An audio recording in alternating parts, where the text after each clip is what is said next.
President Trump's speech today was not just a message to the leaders of Iran, but he also at times spoke directly to the people of Iran as well. Watch this. To the people and leaders of Iran, we want you to have a future, and a great future, one that you deserve, one of prosperity at home and harmony with the nations of the world.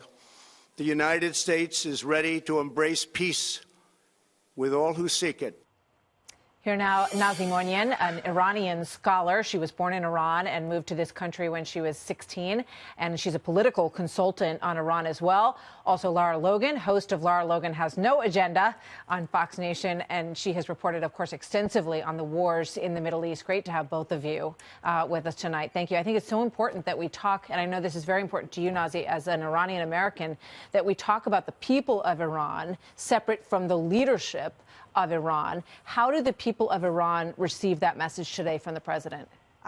So that's, to me, the most paramount question right now. It's too bad that many in this country and abroad in the Western media think that this regime speaks for its people. In fact, it doesn't. And the case in point is that Soleimani was a very polarizing figure. Almost as many Iranians are celebrating his death, that are mourning his death.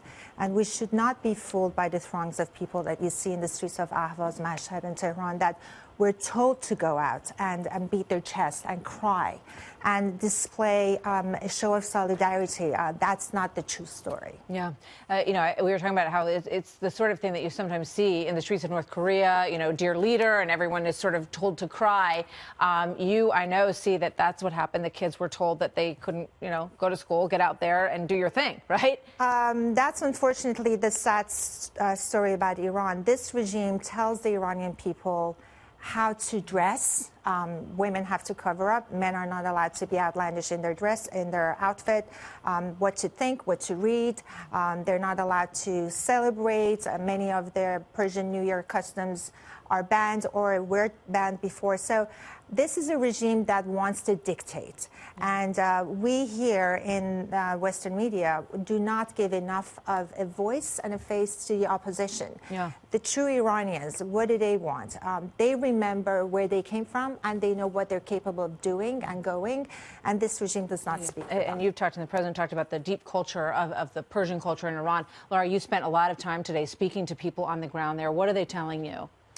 Well, one of the things that Iranians have said to me over and over again is that the funeral around Khomeini was a theater, a show put on for the Western media, and they're sort of disgusted at how the Western media has treated a man that they see as a monster, who was responsible. He was the main instrument of the IRGC, was the main instrument of suppression and oppression on the streets of Iran, and so people there have lived with this for a long time. And if you remember, the Green Movement back in 2007 was brutally suppressed, right?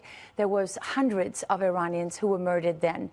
Then again in 2017, that uprising was suppressed. And then in November, a third uprising where Iranian people, they were shot in the streets, their bodies turned up in rivers and on streets. Many of them had their hands tied behind their backs, sacks over their heads. Some had been tortured. And what's most interesting to me, Martha, is that, I have known many of these opposition leaders and opposition figures for 15, 20 years now, right? I mean, I've known them through all these protests. These are not short-term relationships. There's not things that are inconsistent with this.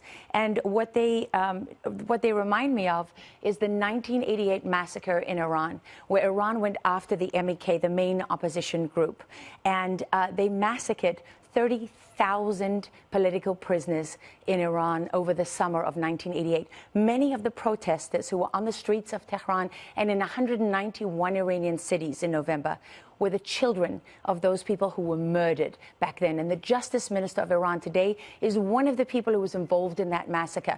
So what one of the opposition leaders said to me is, this is the conscience of the nation coming back to haunt these murderers. And the message that they received from President Trump's statement today, according to them, is that this is a moment, is what it said to the people of Iran is that your oppressors will now be held accountable, and that for them is a moment of opportunity. Are they mobilizing? They say yes. They have resistance units across the country. It's impossible to verify that, but certainly they do see this as a moment of opportunity because, as Khomeini said, Soleimani was what he called the soul of the regime, right? The de facto number two. So, Nazee, you and I were talking before for the podcast, and we talked about the sanctions, and the president ramped up the sanctions today. And I asked you, do the Iranian people, do they blame the United States for everything that they can't do, everything they don't have? I understand you can't use a credit card. It's very stifling. Do they blame the U.S.? So, in fact, they're not. And that's the irony of all these, the blustery regime rhetoric against America.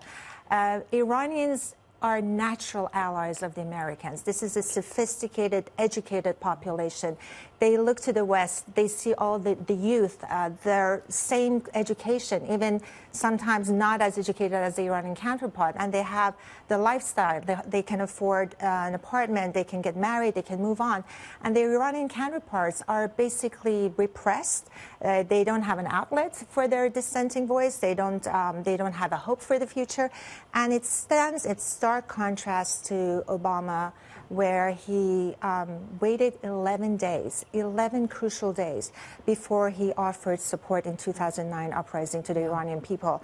And I was telling you before in the podcast that we did beforehand that the chants on the street of Iran, out of the 31 provinces, 29 of them erupted in protest.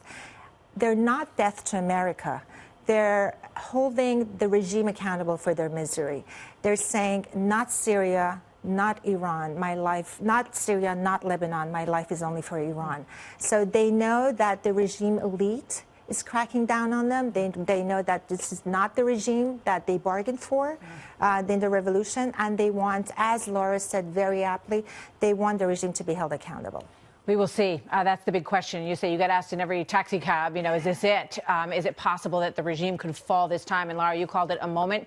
And that's the hope here, is that potentially some of this will crack, and we will see. Lara, thank you very much. Lara Logan, Nazee, so good to see you. Nazee Moinian, great to have you with us tonight. So insightful from you both.